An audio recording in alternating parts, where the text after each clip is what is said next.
L'activité électrique normale du cœur commence dans le nœud sino-auriculaire où ça situé près de l'ouverture de la veine cave supérieure dans l'oreillette droite. L'activité électrique est ensuite conduite à travers l'oreillette jusqu'au nœud auriculo-ventriculaire, ou AV, après quoi elle traverse le faisceau de HIS, puis les branches droite et gauche du faisceau, et enfin à travers les fibres de Purkinje qui délivrent le courant au ventricule droit et gauche. Maintenant, normalement, il y a un retard dans la conduction au nœud AV et au faisceau de HIS, ce qui donne un certain temps pour le remplissage ventriculaire avant que le ventricule ne se contracte. Un bloc cardiaque, ou bloc AV, se produit lorsque la conduction est retardée trop longtemps au niveau du nœud AV ou du faisceau du sien. En outre, l'activité électrique peut être bloquée au niveau des branches du faisceau, appelées blocs de branches du faisceau.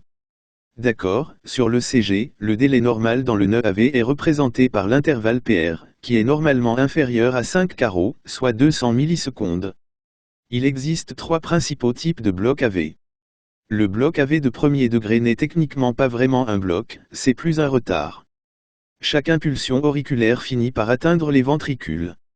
Le concept de rendement élevé ici est que la seule anomalie est un intervalle de PR prolongé, et il est généralement asymptomatique, donc il ne nécessite pas de traitement.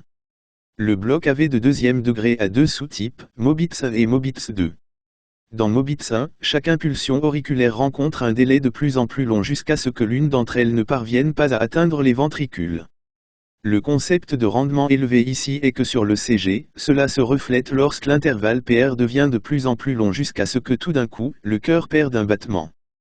Comme Mobitz 1, le cœur laisse également tomber un battement dans Mobitz 2, sauf que cette fois, la conduction à travers le nœud AV est tout ou rien. Soit l'impulsion auriculaire passe sans délai, soit elle ne le fait pas du tout.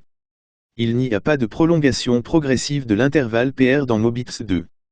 Sur le CG, Mobitz 2 montre quelques intervalles de PR normaux suivis d'un battement tombé. En outre, comme le bloc AV au premier degré, Mobitz 1 est généralement bénin et ne nécessite pas de traitement à moins qu'il ne provoque des symptômes. D'autre part, Mobitz 2 peut être dangereux et peut entraîner une bradycardie sévère et une diminution du débit cardiaque. Par conséquent, il nécessite un traitement avec un stimulateur cardiaque. Maintenant, les blocs Mobitz 2 peuvent parfois passer à notre type suivant. Bloc AV de troisième degré. Dans ce type, aucune des impulsions électriques n'est conduite à travers le nœud AV, et c'est pourquoi il est également appelé bloc cardiaque complet.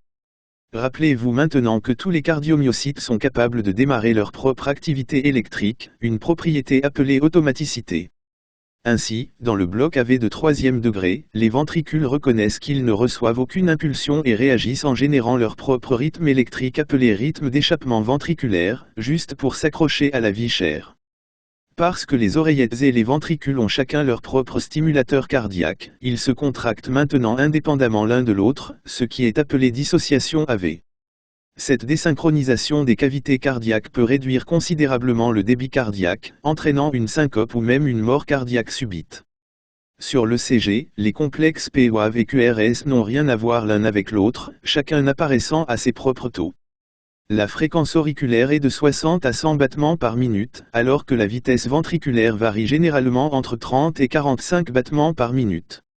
En raison de la dangerosité des blocs de troisième degré, toute personne diagnostiquée a besoin d'un stimulateur cardiaque. D'accord, beaucoup de choses peuvent causer les trois types de blocs AV. Un infarctus du myocarde peut impliquer la voie de conduction, provoquant un retard dans la conduction électrique. Ceci est particulièrement fréquent dans l'occlusion de l'artère coronaire droite car elle dégage une petite branche qui alimente le nœud AV. Lors de l'examen, un indice vers l'occlusion de l'artère coronaire droite serait un cas d'infarctus du myocarde de la paroi inférieure, indiqué par une élévation des segments sains dans les sondes 2, 3 et AVF. En outre, les perturbations électrolytiques comme l'hyperkaliémie peuvent modifier le potentiel membranaire. Ensuite, il y a des causes externes comme la maladie de Lyme, des médicaments tels que les bêta-bloquants, les inhibiteurs des canaux calciques, l'adénosine, l'amiodarone et la digoxine. Pour vos examens, rappelez-vous que la maladie de Lyme est généralement associée au bloc AV de troisième degré. Fait intéressant, le bloc cardiaque congénital est une complication du lupus néonatal, qui pourrait également apparaître lors de votre examen. Ici, les auto-anticorps maternels appelés anticorps anti-RO et anti-LA traversent le placenta et attaquent le système de conduction. Le bloc AV peut également être une variante normale dans certaines circonstances, comme chez les athlètes. Le type suivant de bloc de conduction se produit dans les branches gauche ou droite du faisceau de HIS, et sont appelés blocs de branche. Dans la dépolarisation ventriculaire normale, les complexes QRS sont étroits, c'est-à-dire moins de 3 petites boîtes ou 120 millisecondes. En règle générale, tous les blocs de branches de faisceau provoquent l'apparence des complexes QRS larges. C'est parce que nous retardons le temps de la dépolarisation complète des deux ventricules. Dans le bloc de branche de faisceau droit, ou BBD, le fait à haut rendement à retenir est que les complexes QRS dans les conduits de poitrine du côté droit V1, V2 et V3 montrent une configuration RSR. Cela signifie une onde R prononcée, suivie d'une onde S profonde, puis d'une autre onde R. Cela donne au complexe QRS l'apparence d'oreille de lapin, ou la lettre majuscule, M. Pour vous en souvenir, pensez que BBD est égal aux oreilles de lapin dans les fils de poitrine du côté droit. Les causes BBD comprennent l'hypertrophie ventriculaire droite, l'insuffisance cardiaque droite et l'embolie pulmonaire. Ces causes sont dues au fait que le cœur droit ne fonctionne pas normalement, de sorte qu'il y a une conduction retardée à travers le tissu cardiaque. En outre, pour des raisons inconnues, peut être présent dans les cœurs normaux, peut-être en raison du dépôt de tissu fibreux qui interrompt la voie de conduction. Regardons maintenant le bloc de branche de faisceau gauche LBBB.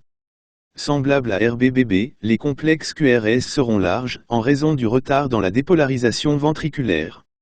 Dans les dérivations I, AVL, V5 et V6, de hautes ondes R sont présentes, et dans la dérivation V1, des ondes S larges et profondes sont caractéristiques. De plus, il peut y avoir une dépression du segment SIN et une inversion de l'onde T. Maintenant, quand il provoque, contrairement à RBBB, LBBB ne se produit jamais dans les cœurs normaux, donc il y a toujours quelque chose qui ne va pas. Les exemples incluent l'hypertension, l'ischémie, la cardiomyopathie dilatée et la sténose aortique. Semblable aux causes de RBBB, ces troubles affectent le ventricule gauche, provoquant un retard dans la conduction à travers le tissu cardiaque. Il est important de noter qu'un nouveau LBBB chez une personne présentant une douleur thoracique peut être un signe d'infarctus du myocarde.